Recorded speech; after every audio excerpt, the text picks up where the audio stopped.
Perkenalkan, nama saya Wulan Sari, Prodi S1 Pendidikan Matematika, NIM 202501018. Pada kesempatan kali ini kita akan membahas materi tentang manusia sebagai makhluk simbol, berdasarkan pemikiran dari filsuf besar, Ernst Cassirer.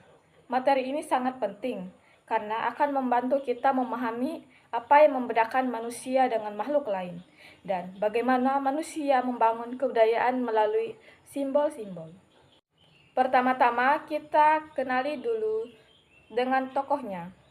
Ernst Cassirer lahir pada 28 Juli 1874 di Breslau, Jerman, dan wafat pada 13 April 1945. Ia adalah seorang tokoh penting dalam aliran neoklasikisme yang sangat fokus pada masalah kebudayaan dan pengetahuan. Menurut Cassirer, kunci untuk memahami manusia ada pada kemampuannya menciptakan dan menggunakan simbol. Lalu, apa sebenarnya perbedaan mendasar antara manusia dan hewan? Jika kita perhatikan, hewan akan bereaksi secara langsung terhadap rangsang dari luar. Misalnya, saat lapar, hewan akan langsung makan apa saja yang ada di hadapannya tanpa banyak berpikir. Berbeda dengan manusia, manusia tidak serta-merta merespon sesuatu secara instan. Segala sesuatu yang datang dari luar akan diolah terlebih dahulu oleh pikiran dan budayanya. Contohnya sederhananya adalah soal makan. Hewan makan hanya untuk bertahan hidup, tapi manusia, kita mencari bahan, mengolahnya dengan bumbu, menyajikannya dengan rapi, dan memakannya dengan tata cara tertentu. Disinilah letak perbedaannya. Manusia hidup tidak hanya di dunia fisik, tapi juga di dunia simbol.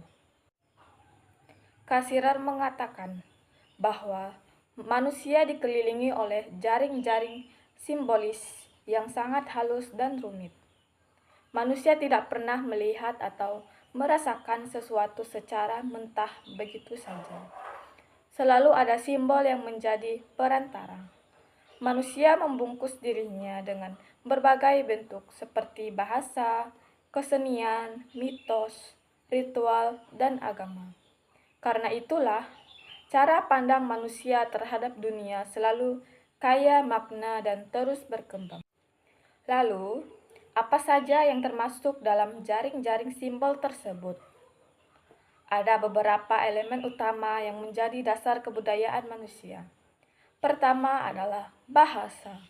Bahasa bukan sekedar alat bicara, tapi merupakan wadah dari pemikiran. Melalui bahasa, manusia bisa menuangkan ide, perasaan, dan pengetahuan. Bahasa memiliki dua sisi, yaitu simbol logis untuk ilmu pengetahuan dan simbol estetis untuk seni dan sastra. Kedua adalah mitos.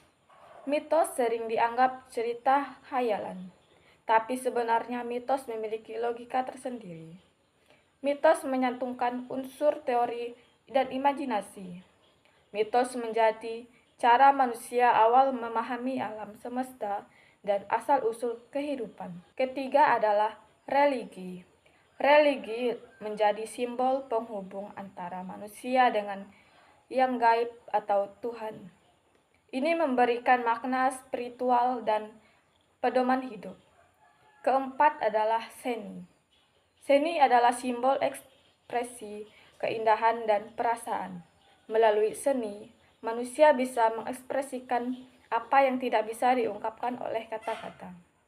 Dan yang kelima adalah sains. Sains atau ilmu pengetahuan adalah simbol pemahaman rasional. Di sini manusia menggunakan akal untuk meneliti, menganalisis, dan memahami hukum alam secara logis. Jadi, kita tarik kesimpulan. Inti dari pemikiran Ernst Cassirer adalah manusia didefinisikan bukan hanya sebagai Homo sapiens atau makhluk yang berakal, tapi lebih tepatnya sebagai animal symbolicium atau makhluk yang hidup dengan simbol.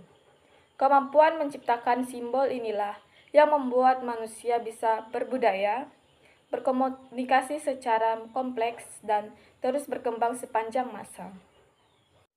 Tanpa simbol, manusia tidak akan berbeda jauh dengan hewan lainnya. Sebagai penutup, kita dapat menyimpulkan bahwa keunikan manusia terletak pada dunia simbol yang diciptakannya sendiri. Simbol-simbol inilah yang membentuk bahasa, adat istiadat, seni, ilmu pengetahuan, dan agama yang kita nikmati hingga saat ini. Oleh karena itu, sebagai manusia yang berbudaya, kita harus terus menghargai dan mengembangkan. Oleh karena itu, sebagai manusia yang berbudaya, kita harus terus menghargai dan mengembangkan kemampuan kita dalam berpikir dan berkarya. Terima kasih sudah menyimak video ini. Semoga materi ini bermanfaat dan menambah wawasan kita semua.